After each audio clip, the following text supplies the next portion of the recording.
Well, good day! So, I tend to talk a lot about superhero cartoons on this channel, and Halloween is just around the corner. So if I put these two topics together, we will get to today's video, which is all about that dark and mysterious superhero known as Spawn. And you know, it kind of makes sense to talk about the guy. So, alright, let's go!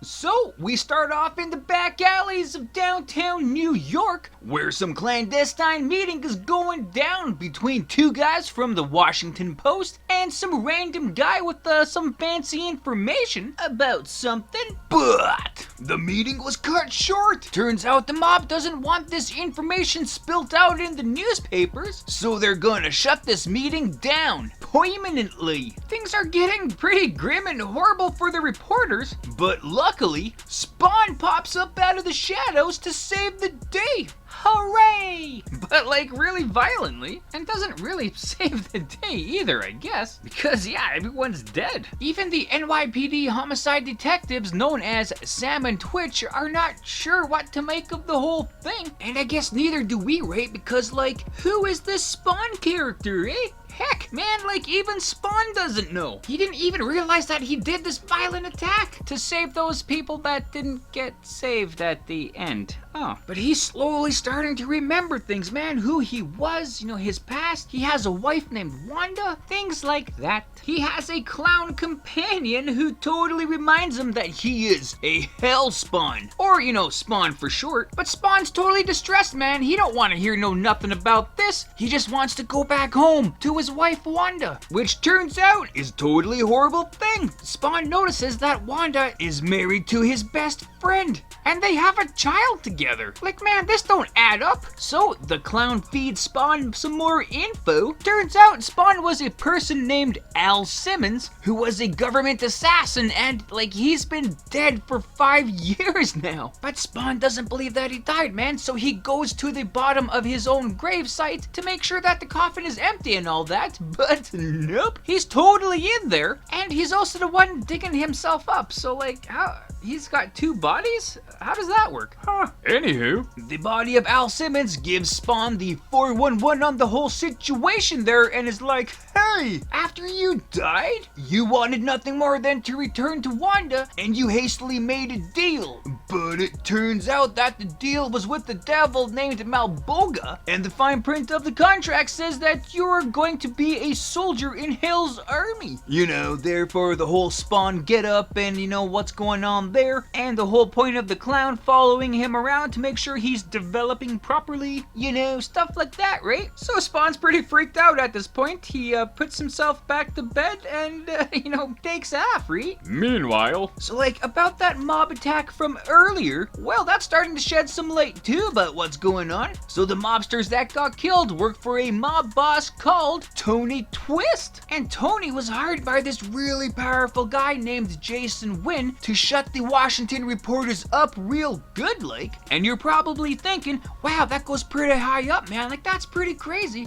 But that's not all. You see, Wynn was covering up that story because a US senator needs that story kept quiet, and they didn't want the Washington Post reporting it. You know, the senator mentioning the safety of his family and all that, you know, needing the story being quiet and all that kind of stuff. But that's like, holy crap, man, like what's going on with this story? That's like so hardcore. And what's happening with Spawn? And who is that old man in the alleyways who seems to know what's going on with Spawn but doesn't really elaborate? Well, I don't know. Because that's the end of the episode, man. If you want to learn more, I guess you'll have to tune into the same Spawn time, same Spawn channel to find out. Yeah, but with all that, this, those, and the other things, that is the end of this fantastic tale. So, man, like, I do got to say, that is a pretty awesome cartoon, man. Definitely not one for the children folk, you know? There is a lot of violence in this, there is a lot of blood, and there is a lot of nudity going on in it too, so, you know, heads up, you know, if they're starting to watch it. It is a pretty cool cartoon, because you have the creator of Spawn, Todd McFarlane, who starts off the episode, you know, by giving a brief kind of concept of what the episode is all about and really sets the tone for the episode as well. And the tone for the series is like really awesome too, man. Like, yeah, sure, it is a slower pace, you know, but it really sucks you into the whole thing and you just can't really get enough of it.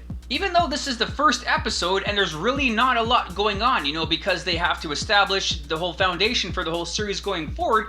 So generally, those first episodes are kind of slower. Not just the pace, right? But like the whole story too. But even with that, there's so much to just kind of suck you into this cartoon and you're just so engaged with it. Like, it's really nothing I can say is really bad about this at all. Like, it is incredibly artistic and they really do try to copy Todd McFarlane's art style from the comic books in his really unique way of kind of drawing things and shapes and all that kind of stuff. So like another plus there. But like I do say, it is very violent, very bloody.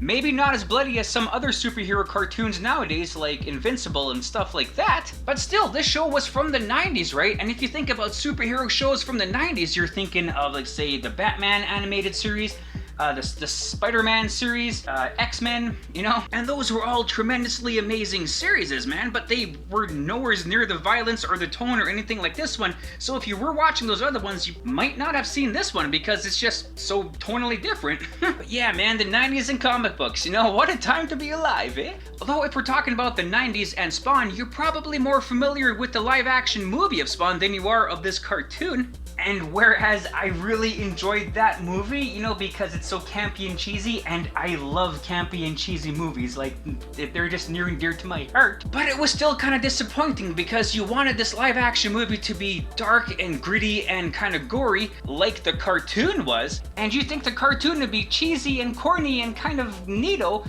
like the movie was, you know? Just kind of a flip-flop of two ideas in the wrong medium. So if you've seen that movie and that was your first experience for Spawn, you probably wouldn't want to check out the cartoon, but I am definitely telling you, man, check this cartoon out, because, like, especially for Halloween and stuff like that, it is pretty freaking awesome. Yeah! And yeah, so that's all I kind of got for that. You know, there was some kind of more behind the scenes stuff and how Spawn came to be and all those things and blah blah blah. So let's go check it out now. Yeah, so let's start off at the beginning. So we all know the story of Image Comics, right? You had a number of high talent artists working at Marvel and DC Comics who were not happy that they had no control over the copyrights of the characters that they created for these big two companies. So they left and created their own comic book company so they can own and control the rights to their own creations. So their new company was called Image Comics, which was created in 1992, man, and it was an instant success. Each artist had their own production company which ran under the Image Comics banner just so they can really thoroughly control their own characters and creations. One of the main artists,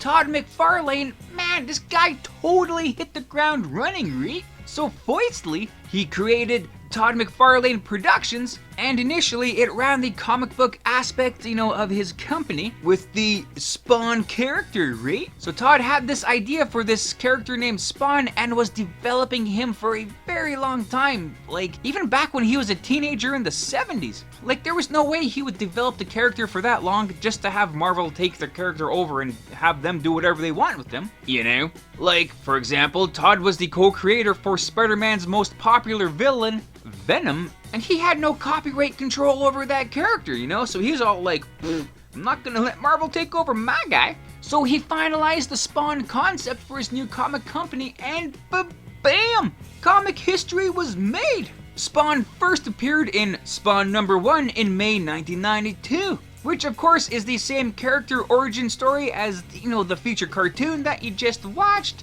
You know, of Al Simmons being a government assassin, him dying, him coming back from hell, and having to kind of battle the concept that he's a hellspawn, you know, and fighting against that to become an anti-hero. So the meat and potatoes of the origin story is all the same from the comic to the cartoon. The differences would be the rest of the story is kind of changed hither and thither, but you still get to the same conclusions, so, you know, that's good. So now that that comic book is up and running and hugely popular, you know, it's time to expand the company, right? So, in 1994, Todd created the McFarlane Toys aspect of his company, which was a toy company that created a whole bunch of high-detailed toys, you know, starting off with all of his Spawn characters, later on expanding into other genres like horror movies, music, sports, pop culture. Like, he even made Bob and Doug McKenzie toys from SCTV. Take off, eh?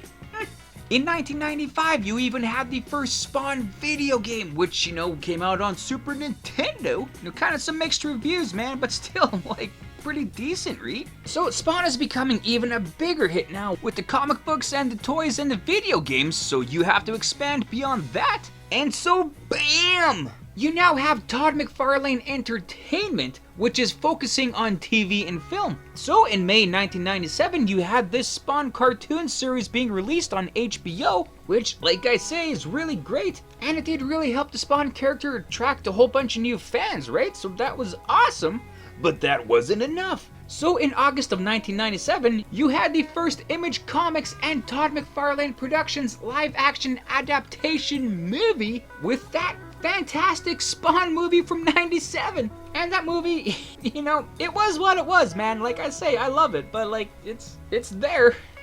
And they have been talking about a Spawn reboot movie since 2015, and allegedly Todd McFarlane is linked to make his directorial debut with that movie, but we shall see if that movie ever gets made. But yeah, other than that, man, that's, you know, the whole quick little history of Spawn, from the comics to the toys to the video games to the cartoons to the movies, and geez, man, who knows where else it'll go, right? But still, like, that's quite an explosion of a character. You're talking about him being introduced in 92, and by the time he hit 1997, 5 years later, like, he's been in every aspect of, like, entertainment, so that's actually quite a success.